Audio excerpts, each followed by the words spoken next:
Bonjour, pour poursuivre l'étude de nos configurations, de nos constellations familiales, je vous présente aujourd'hui deux configurations très proches l'une de l'autre.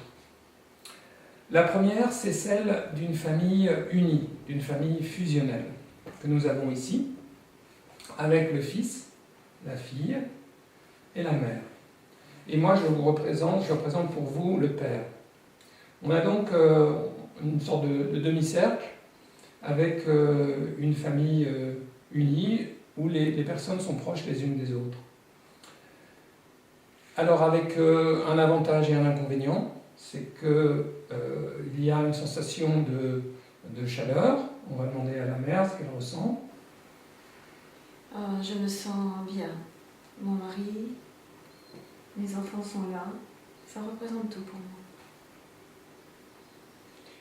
Et donc, chaque personne se sent proche des autres, se sent protégée, se sent aimée. L'inconvénient de cette morphologie familiale, c'est qu'il peut y avoir aussi une sensation d'envahissement ou d'étouffement.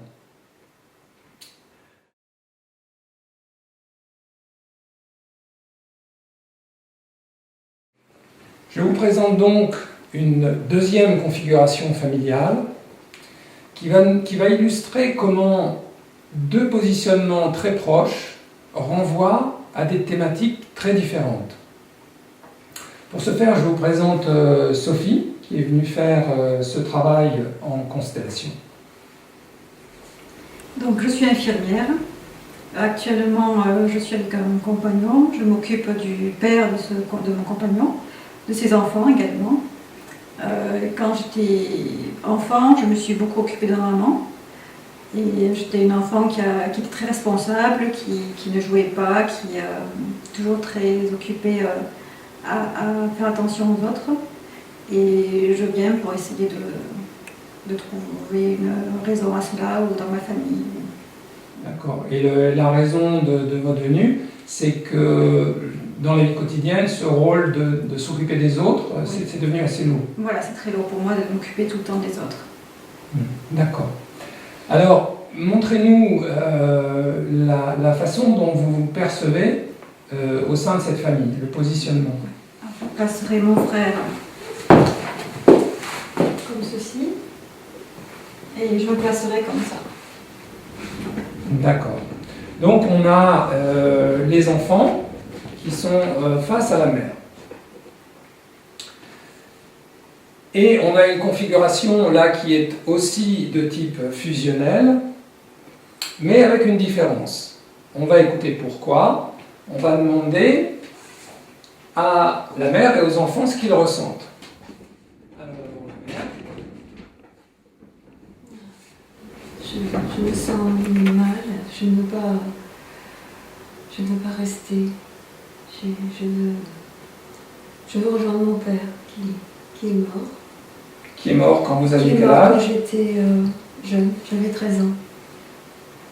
D'accord. Mon mari m'a quittée. J'ai pas envie de rester. Votre mari vous a quitté quand les enfants avaient 10 ans pour la fille. Oui, mes enfants étaient jeunes encore, 8 et 10 ans, et c'est trop lourd pour moi. D'accord. Que ressentent les enfants? La fille d'abord.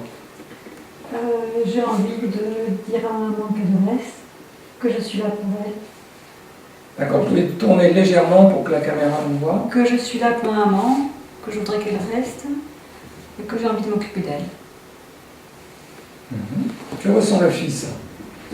Moi j'ai envie de dire à maman que ça va aller, je veux qu'elle reste, que ça va bien fonctionner, qu'on va être là. Donc vous pouvez voir que cette configuration est aussi une configuration fusionnelle. On a les enfants qui sont en face de la mère, mais avec une dimension de blocage, de protection. C'est-à-dire que vous voyez que la mère ne peut pas partir. Parce que, évidemment, le traumatisme du départ de son mari a réactivé un traumatisme ancien qui est la mort de son père quand elle avait 14 ans. Donc, il y a cette tendance à vouloir partir, comme elle le dit, à vouloir rejoindre son père. Et ça voudrait dire que si on imagine que la mère puisse avoir la liberté de son mouvement, ça voudrait dire qu'elle viendrait rejoindre ici son père, ici là où se trouve, voilà, qu'elle viendrait rejoindre un père mort, l'image d'un père qui est décédé. Donc ce déplacement, je remets la mère à sa place, ce déplacement et cette tendance à vouloir partir est contrecarrée par cette configuration de fusion, de blocage, de fusion-protection. Et donc, bien sûr, pour la personne qui vient travailler, en l'occurrence donc Sophie, Sophie, vous pouvez donc percevoir comment vous avez pris ce rôle d'être responsable, d'être en fait une enfant devenue adulte, trop tôt, hein, qui a voulu vraiment... c'est aussi une question de survie, parce que les enfants à 10 ans et 8 ans, leur unique souci, c'est que la mère reste en vie. Donc là, on va montrer comment ce déplacement, on va montrer ce que ressentent les enfants quand la mère part. Vous voyez, si on permettait à la mère de partir, qu'est-ce que ressentent les enfants après ça? Je suis qu'avec mon frère. Et je me sens seule avec mon frère. Et j'ai plus de parents. Je me sens abandonnée. Okay. Et le frère de Sophie? Et je me sens seule aussi. Heureusement, il y a ma sœur, c'est quand même important. Mais le départ de maman laisse un grand vide. D'accord. Donc je reviens à la configuration. Et la solution qu'on va proposer à Sophie, qui est adulte, c'est de pouvoir dire à sa mère, on va lui proposer ces phrases qui vont peut-être résonner pour elle, ce n'est qu'une proposition, elle peut trouver ses propres mots, de pouvoir dire « Maman, j'ai porté ce traumatisme avec toi, à la fois du départ de papa, mais de la mort de ton propre père. » Alors trouvez les mots, Sophie, qui peuvent illustrer ce que vous avez ressenti. J'ai porté ce traumatisme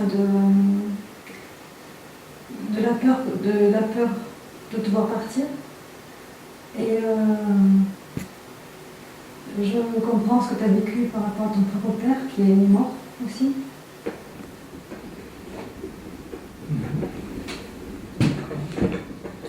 Et est-ce que vous pouvez dire à votre mère, maman, je te laisse ce traumatisme, je te laisse régler toi-même ce traumatisme de la mort de ton père. Maman, je te laisse régler toute seule le traumatisme de la mort de ton père. Et moi, je veux retrouver l'insouciance d'une enfant. Et moi, je veux retrouver l'insouciance de l'enfant. Voilà, vous pouvez trouver vos propres mots pour dire ça. Comment aussi ça vous renvoie à ce qui se passe pour vous en ce moment? Je vais pouvoir jouer maintenant, m'amuser, être légère, comme un enfant. Et je te laisse gérer ça, toute seule. Tu peux le faire tout seul. Et aussi, ce que je vous propose, c'est de sentir comment, à travers cette résolution, vous pouvez sortir du rôle de sauveur, puisque votre schéma, ça a été de vous occuper des autres. Et donc, voir comment, à l'aide de ce travail, vous pouvez sortir du rôle de celle qui aide et de celle qui ne s'amuse pas mais qui est responsable. Voilà, donc cela nous a permis à la fois de voir quel est le processus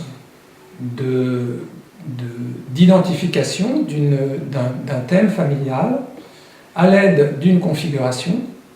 Ça vous a permis de voir qu'un déplacement, une configuration qui peut être très proche d'une autre configuration peut renvoyer à des thèmes totalement différents. C'est ce qui fait la finesse du travail en constellation. On a parfois un simple déplacement de quelques degrés ou de quelques centimètres peut renvoyer à des thématiques familiales totalement différentes. Voilà, je remercie les représentants, merci à Sophie, et les représentants, vous pouvez sortir des rôles.